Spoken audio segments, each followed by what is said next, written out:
Halo semuanya, kembali lagi bersama Candela Course. Kali ini kita akan membahas soal KSMMA Biologi tingkat provinsi tahun 2013. Soalnya adalah RNA polimerase berperan dalam proses yang A sintesis DNA, yang B sintesis protein, yang C sintesis karbohidrat, yang D sintesis lemak, atau yang E sintesis RNA. RNA polimerase berperan dalam proses sintesis protein. Sintesis protein adalah proses pembentukan molekul protein dengan melibatkan sintesis asam amino yang terjadi di dalam nukleus dan ribosom sel yang diatur oleh DNA dan RNA. RNA merupakan materi genetik di mana basa nitrogennya terdiri dari adenin, guanin, sitosin, dan urasil. Sedangkan DNA adalah kumpulan materi genetik dengan satuan molekul yang disebut nukleotida. Molekul DNA merupakan sumber kode asam nukleat yang akan menjadi asam amino dan menyusun protein.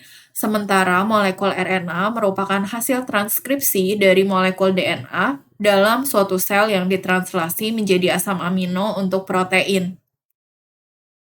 Tahapan sintesis protein dan prosesnya adalah tahapan sintesis protein terbagi menjadi dua bagian, yaitu transkripsi dan translasi. Secara umum, sintesis protein berawal dari DNA, lalu pembentukan RNA, kemudian penyusunan protein. Proses perubahan molekul ini juga disebut dengan central dogma. Untuk tahapan sintesis protein yang pertama adalah transkripsi.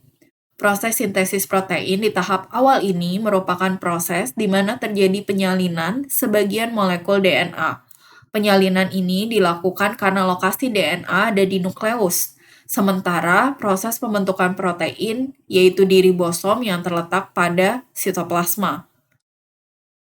Dikarenakan DNA tidak mampu bergerak sendiri ke ribosom, maka DNA butuh penggerak yaitu RNA polimerase untuk mendatangi DNA, menyalin kode genetik atau membuat cetakan, lalu memindahkan salinan DNA tersebut ke ribosom. Maka dalam hal ini mRNA disebut sebagai pembawa pesan. Dalam proses transkripsi juga terbagi menjadi 3 tahapan. Yang pertama inisiasi, di mana RNA polimerase memecah sebagai molekul DNA yang berisi segmen-segmen berupa gen. Dalam gen terdapat bagian ujung yang disebut promoter dan terminator. RNA polimerase akan bergerak dari bagian terminator ke promoter untuk memecah DNA. Jika RNA polimerase telah berhasil di bagian promoter, maka proses inisiasi ini selesai. Kemudian yang kedua elongasi.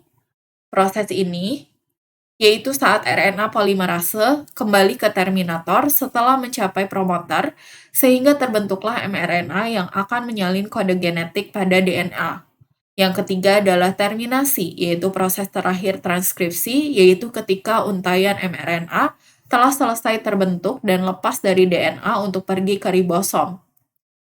Tahapan selanjutnya adalah tahap kedua, yaitu translasi.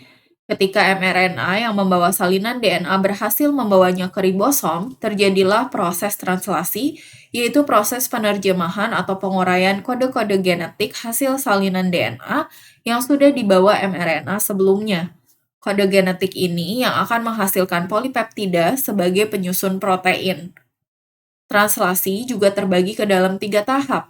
Yang pertama inisiasi. Pada tahap ini, mRNA datang membawa kodon-kodon DNA sampai ke ribosom. Kodon pertama yang bertemu ribosom disebut kodon start atau AUG. Yang kedua elongasi, kodon yang dibawa mRNA akan diuraikan atau diterjemahkan menjadi asam amino, kemudian masing-masing digabung dengan tRNA yang membawa asam amino untuk menyusun protein, sehingga gabungan tersebut akan membentuk rantai polipeptida. Yang ketiga adalah terminasi, proses translasi terakhir yaitu saat salah satu kodon stop antara UAA, UAG, atau UGA bertemu dengan ribosom yang kemudian menjadi kodon stop atau AUU. Jadi, RNA polimerase berperan dalam proses sintesis protein. Oke, thank you for watching. Jangan lupa untuk like, share, komen, dan subscribe. Follow Instagram kita di @candelacourse, Facebook kita di Candela Course Cikarang, TikTok kita di Candela Course, dan Twitter kita di @candelacourse. Semangat!